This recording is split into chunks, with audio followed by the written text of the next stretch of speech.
So what's up YouTube guys, this is Prism back with another vlog अनि आजको vlog चाहिँ खतरा vlog छ किनभने आज चाहिँ Saturday हो हैन अनि Saturday भएपछि खतरा भइहाल्छ। त्यही माथि आज मेरो राइड छ अहिले 7 बजेको छ बिहानको अनि we are heading towards Sankhu हैन साङ्खुतिर जुन के छ कसो छ साङ्खुमा गएर एकलट चिया खाएर अनि आउँछौँ हामी। So yeah, that will be our morning ride, so let's go. Road starting हैन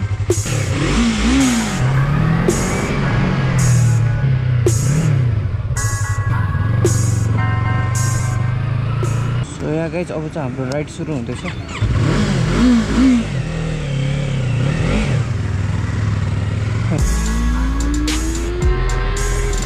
राइट लाग्छौँ किनभने थलीको बाटो चाहिँ अहिले कभरेज बिग्रेको छ हैन रोडमा चिप भएर होला एकदम टायर चिप्लिरहेछ हैन कस्तो आवाज आइरहेछ आवाज राम्ररी बुझेको पनि छैन होला यो प्रब्लम चाहिँ एकदम सल्भ गर्ने प्रयासमा छु म हैन यही भ्लगमा नै फर्किँदा हिँड्दै थोप यो आवाज चाहिँ राम्रो होस्।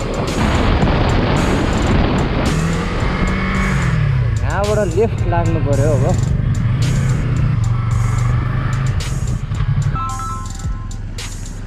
हेलो सुन्नु न यहाँ एउटा ढलान गरे उकालो रहेछ नि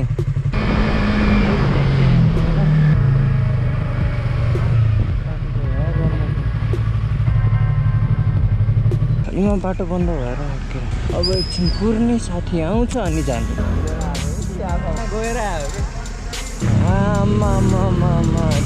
कत्रो टायर हो क्या 180 को टायर हाल्छ यार 300 सीसी बेनेलीमा यस्तो सेक्सी देखाएको छ यार यो बाइक बेडास क्या बेडास हुन्छ नि बेडास देखाएको छ है बाटो याद राख अहिले यहीबाट फर्किनु पर्छ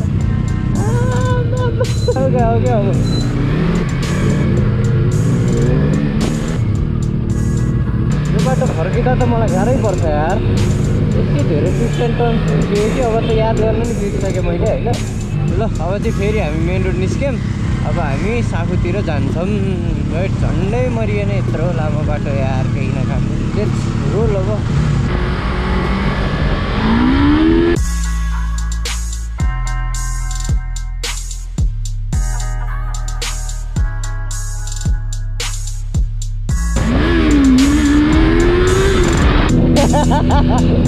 त्यो बाटो त डेन्जर भएछ त यार यहाँ त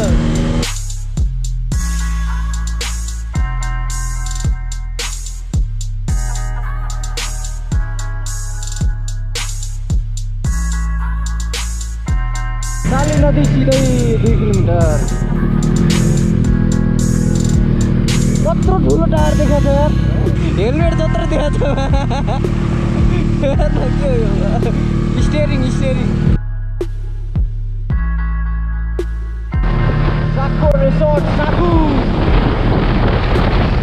ल हामी चाहिँ ठ्याक्कै साङ्खु रिसोर्ट साङ्खु आइपुग्यौँ अब म त्यो मान्छेलाई कल गर्छु हामी चाहिँ साली नदी चोकमा गएर बस्छौँ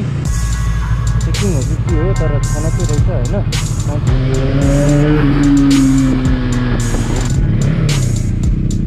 यही हो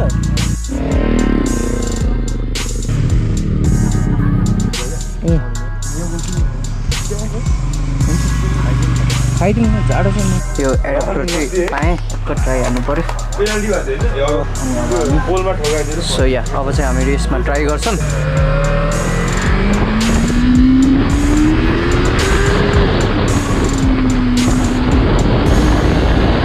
hello hello mic test 1 2 3 mic testing होइन 1 2 3 विथ माइक भाइजर खुल्ला भाइजर बन्द गर्दैछु 1 2 3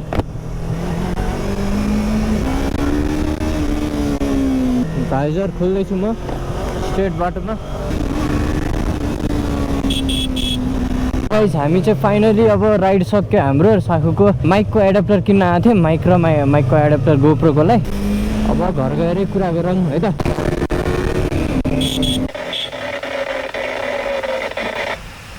so yeah guys you can see होइन पुरै आवाज चाहिँ च्यार र फाटेको काटेर त्यस्तरी आइरहेछ। यो माइक चाहिँ काम छैन रहेछ जुन मैले उसँग लिएँ होइन यो माइक चाहिँ अलिक खत्तमै क्वालिटी रहेछ त्यही भएर यो माइक चाहिँ अब म युज गर्दिनँ। अब चाहिँ म होइन मेरो गोप्रोमा अर्को एउटा माइक छ मसँग त्यो माइक हालेर ट्राई गर्छौँ है त। So let me show you new mic होइन।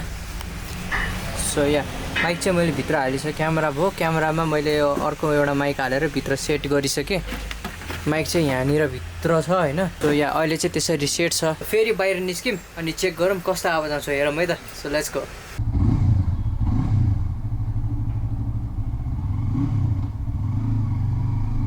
कस्तो हावा लाग्ने दिन्छ यार आज नयाँ माइकहरू हालेर सब सेटअप गरेर निस्किएँ म let's see the audio quality let's see the wind test होइन म बोलिरहने छु आवाज कतिको राम्रो कतिको नराम्रो आउँछ हेर्दै जाउँ होइन अहिलेको माइक र अहिलेको माइकमा कतिको फरक छ अहिलेको माइकमा त झ्यार झ्यार झ्यार झ्यार जस्तो आइरहेको थियो राम्रो साउन्ड क्वालिटी थिएन क्या 50-60 पुगेपछि त साउन्डै कस्तो अर्कै आइरहेको थियो भाइजर अफ गरौँ ल यहाँबाट म अब राइट लाग्दैछु मैले त अब घर गएर नहेरेसम्म थाहा नै हुँदैन होइन कस्तो आइरहेछ आकलबारी यो एरियामा चाहिँ लास्टै हावा लाग्छ क्या होइन यो खोला छेउ भएर एकदम हावा लाग्छ नि त अनि यो हावामा चाहिँ मेरो साउन्ड क्वालिटी कस्तो आउँछ बुझिनै आइरहेछ कि छैन त्यो हेरौँ है ल भाइजर खुल्ला छ अहिले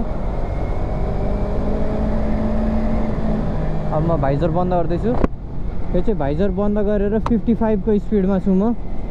कतिको आइरहेछ आवाज बुझिनै छ कि छैन यसरी नर्मल नै बोलिरहेको छु म त्यस्तो धेरै हाई भोइसमा नि बोलेको छैन एकदम लो भोइसमा नि गरेर बोले नि छैन ठिक्क भोइसमा जतिको म नर्मली आफूसँग बोलिरहेको हुन्छु नर्मली जुन भ्लगिङ गर्दा बोलिरहेको छु त्यतिकै भोइसमा बोलिरहेको छु म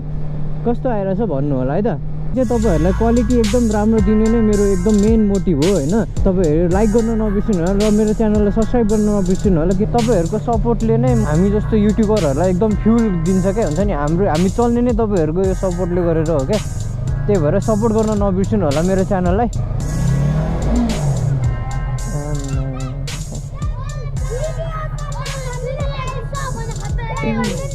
प्रिजम कार्की ल ल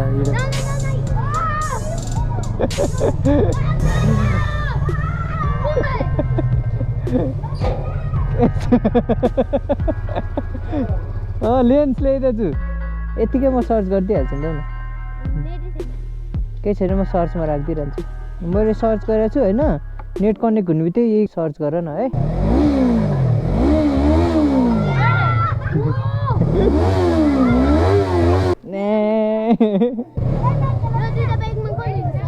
मैले जितिहाल्छु नि ल गाइज अब चाहिँ म घरतिर लागिरहेको छु सुन्नु न तपाईँ कतिखेर आउनुहुन्छ ल ल म घर जान्छु त्यसो भए घर जाउँ होइन घर गएर यो ल्यापटपमा हालेर हेरौँ कस्तो आउँछ क्वालिटी अनि त्यसपछि कुरा गरौँ है त सो या गाइज यु स द्याट कस्तो दामी अडियो क्वालिटी आएको रहेछ हाम्रो नयाँ सेटअपबाट होइन खतरा मजा आयो मलाई त होइन मलाई चाहिँ पहिलेदेखि नै मेरो साथीहरूले मेरो सब्सक्राइबरहरूले पनि भन्नुहुन्थ्यो कि मेरो गोप्रोको अडियो क्वालिटी चाहिँ राम्रो छैन यसलाई इम्प्रुभ गर्नु होला भन्नुभएको थियो अनि मलाई चाहिँ एकदम इम्प्रुभ गर्न मन थियो क्या यो अडियो क्वालिटी अनि अहिले चाहिँ म फाइनली एकदम सेटिस्फाइड भएको छु मेरो यो गोप्रोको अहिलेको सेटअपले आजबाट चाहिँ यो अडियो क्वालिटी चाहिँ सही आउने भयो होइन यो माइक चाहिँ त्यति काम लागेन होइन माइक हाल्दाखेरि योभन्दा अगाडिको सर्टहरूमा चाहिँ तपाईँको एकदम नराम्रो क्वालिटी आइरहेको थियो होइन अनि तपाईँको साउन्डै एकदम च्यार फ्यार आइरहेको थियो भने अहिलेको यो माइकमा चाहिँ एकदम राम्रो क्वालिटी आइरहेछ भाइजर खोल्दा भाइजर बन्द गर्दा 50-60 को स्पिडमा मजाले क्लियर सुनिरहेछ अब चाहिँ मेरो भ्लगहरूको अडियो क्वालिटी एकदम सही नै आउनेछ होइन त्यति भन्दै आजको भ्लग यहीँ एन्ड गर्न चाहन्छु यस्तो भिडियोहरू तपाईँलाई मनपर्छ भने यो भिडियो लाइक गर्नु होला सेयर गर्नु होला र सब्सक्राइब गर्न नबिर्सिनु होला मेरो च्यानललाई अनि अब कस्तो कन्टेन्ट हेर्न मन लाग्छ तपाईँलाई प्लिज कमेन्टमा लेख्न नबिर्सिनु होला तपाईँहरूलाई केही हेल्प चाहियो केही क्वेसनहरू छ भने प्लिज कमेन्ट सेक्सनमा लेख्न नबिर्सिनु होला see in the next vlog